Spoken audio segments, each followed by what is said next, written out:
kita mulai sesi ini dengan melafazkan lafal basmalah. Bismillahirrahmanirrahim. Kepada Prof. Huda, waktu dan tempat kami persilakan.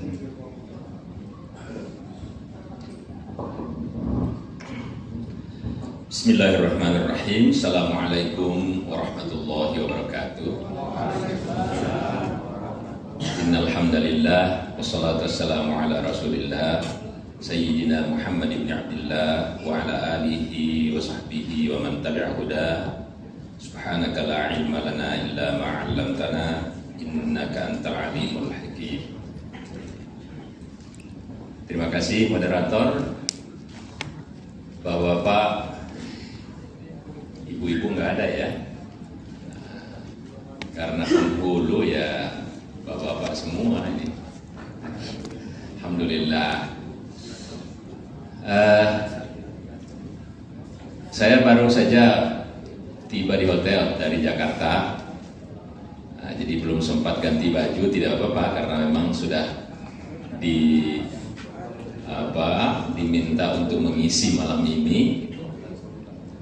Kita mengikuti Pak JK dengan semboyannya ikan sepat, ikan gabus, lebih cepat, lebih bagus. Alhamdulillah.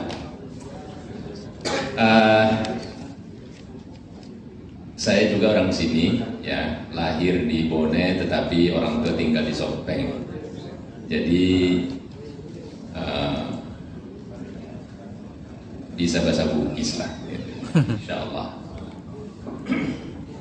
Baik, topik kita adalah ini bagaimana menulis karya ilmiah. Sejatinya penghulu itu memang tidak diarahkan untuk menulis sebetulnya, karena pekerjaannya kan menikahkan orang.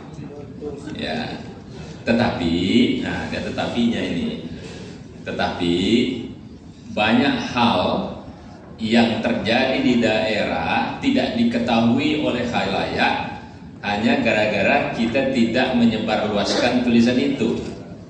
Nah, oleh karena itu penting sekali Bapak melakukan membuat tulisan, melakukan penelitian, melaporkan hasil penelitian itu supaya khalayak ramai bisa mengetahui hal-hal yang boleh jadi sangat unik terjadi di daerah masing-masing.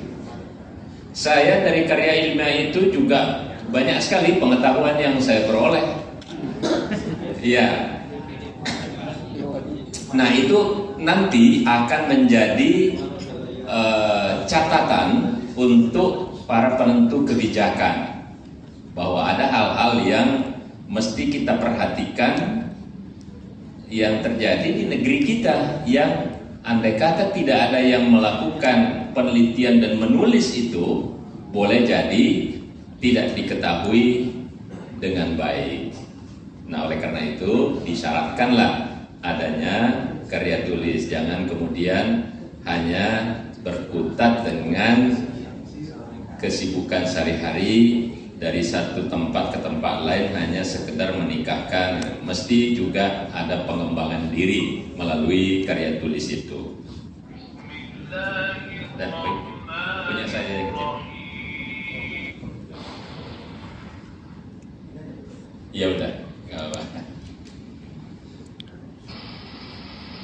Ya, memang kecil ya, nggak apa-apa. Baik, ini terkategori sebagai pengembangan profesi. Tadi sudah disebutkan, itu Permenpan RB nomor 9 2019. Nanti lihat pasal 6 ayat 2 huruf E. Jadi ada keharusan menyusun karya tulis ilmiah. Ya, tidak usah nanti kami berikan ini, kalau nanti memang ada grupnya akan dibagikan. Penyusunan karya tulis ilmiah bisa juga penerjemahan atau penyaduran buku dan karya ilmiah. Jadi menyadur karya orang lain, itu juga termasuk dalam kategori pengembangan profesi ini. Lalu ada penyusunan pedoman, petunjuk teknis melakukan misalnya apa saja, misalnya isbat nikah dan sebagainya, itu bisa menjadi kategori itu. Dan tentu di bidang kepenghuluan dan hukum Islam. Jadi jangan ada yang menulis buku tentang fisika, tentang biologi, itu nggak akan dihargai. Tapi harus dua bidang itu, kepenghuluan, tugas-tugas kepenghuluan dan hukum Islam. Selanjutnya,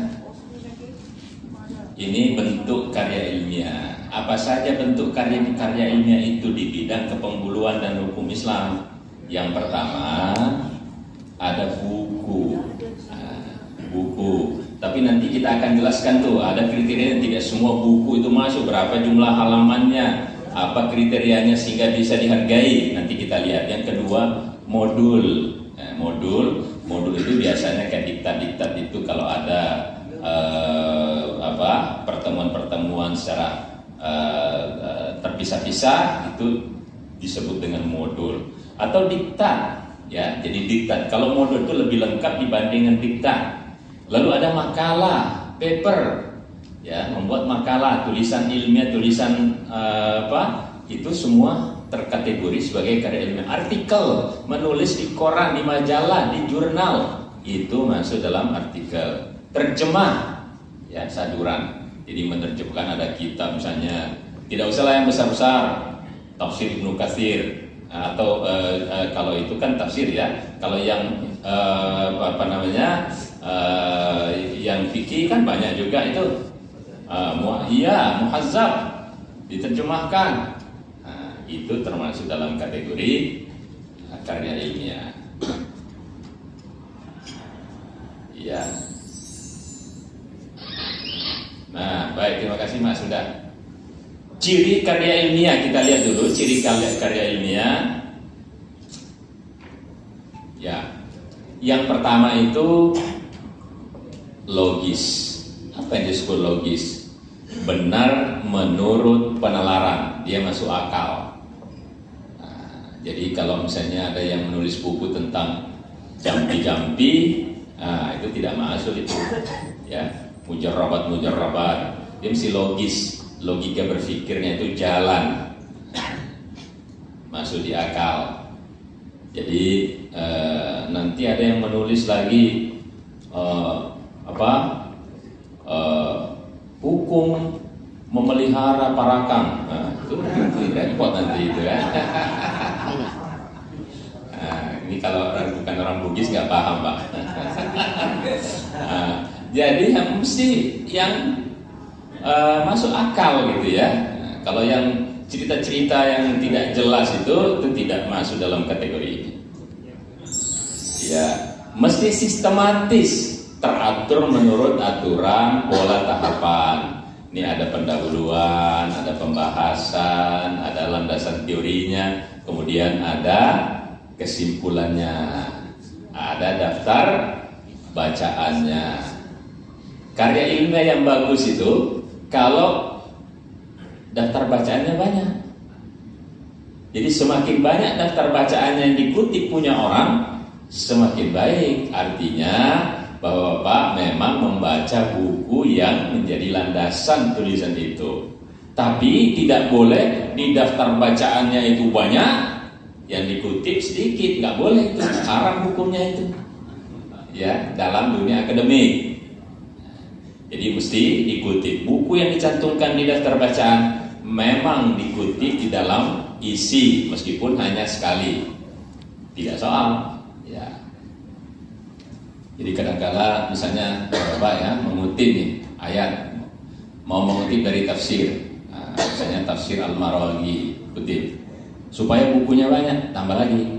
Sementara itu menurut Ibnu Katsir, menurut Syekh Qutb, nah itu sudah tambah bukunya lagi dalam mengupas satu ayat itu.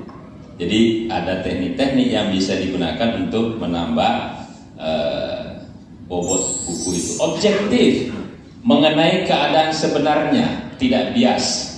Ya, nah, ini mesti keadaan sebenarnya, objektif, tidak boleh ngarang-ngarang yang tidak, ya.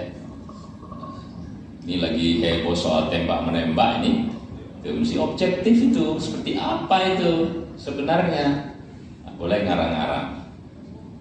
Nah, bisa juga bias itu bias ya, bias itu karena misalnya orang meneliti di tempat itu, dia ingin membesar-besarkan karena bisa sudut pandang itu bisa berbeda itu.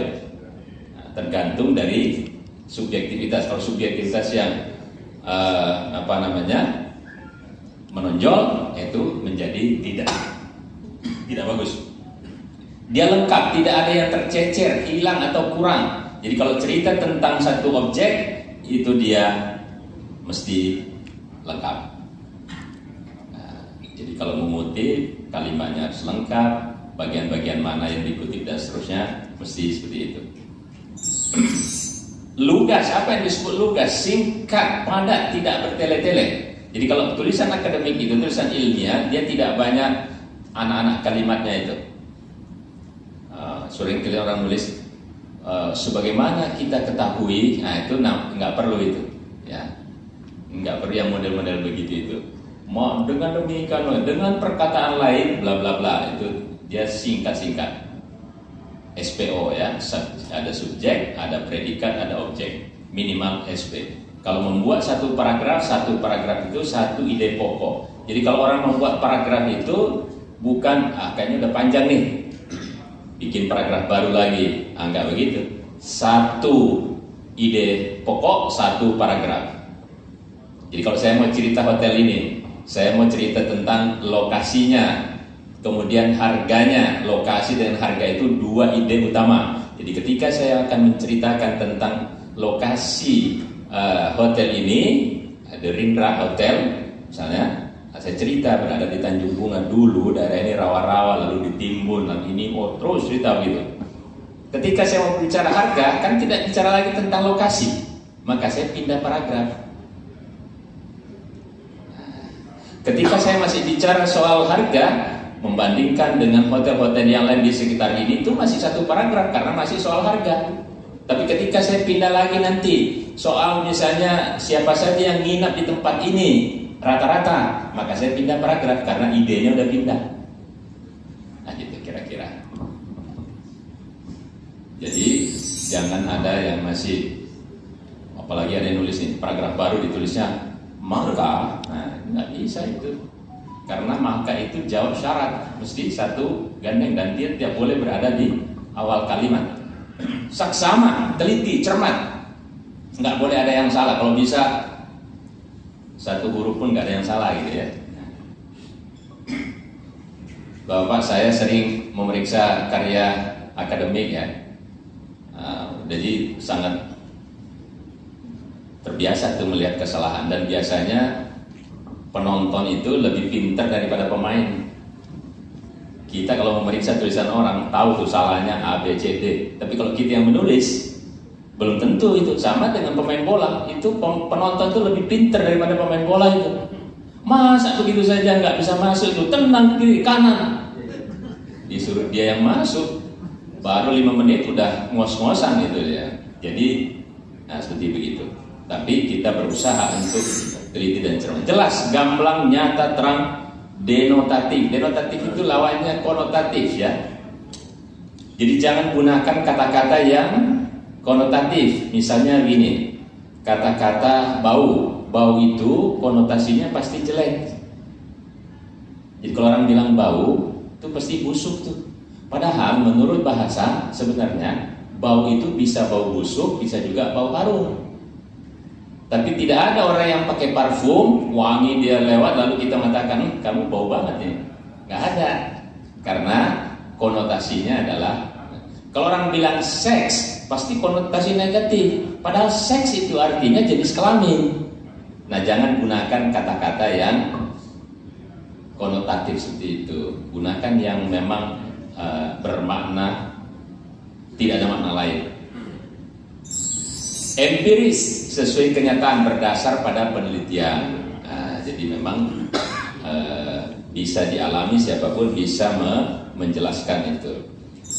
9 terbuka dapat dipublikasikan bukan rahasia. Jadi Bapak, ini bukan rahasia. Jadi kalau ada yang menulis ini apa namanya tadi itu jimat-jimat yang nggak boleh diketahui, ini hanya orang tertentu, hanya wali yang boleh baca ini. Nah, itu bukan ilmiah itu. Jadi yang terbuka dapat dipublikasikan, dia bukan rahasia. Itu temannya yang ngantuk Pak, dicolek aja kalau ngantuk. Biasanya kalau dicolek kaget berhenti ngantuknya Pak. Ya, berlaku umum, bukan pengecualian, ya, bukan istisna.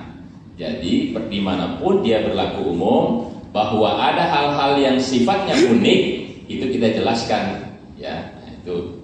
Ini saya cepat-cepat karena ini materinya cukup banyak. Menggunakan bahasa ilmiah, bahasa baku, bukan bahasa slang.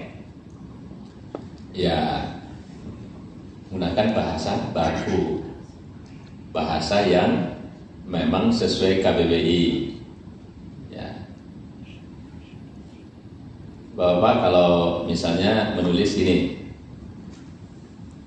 Maha Adil, satu kata atau dua kata? Dua. Nah, ternyata yang benar itu satu, Pak.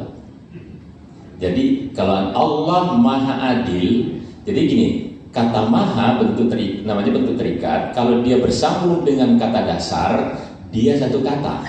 Jadi Allah Maha Besar itu satu kata.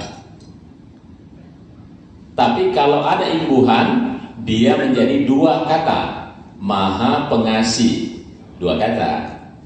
Maha Penyayang, dua kata. Tapi kalau kata dasar, Maha Besar, Maha Kaya, Maha Kudus, itu satu kata.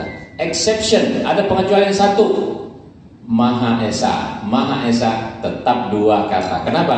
Karena Maha Esa ada di Pancasila. Orang Indonesia menganggap Pancasila itu keramat, tidak boleh diubah. Maka kata Maha Esa satu-satunya yang tetap dua kata.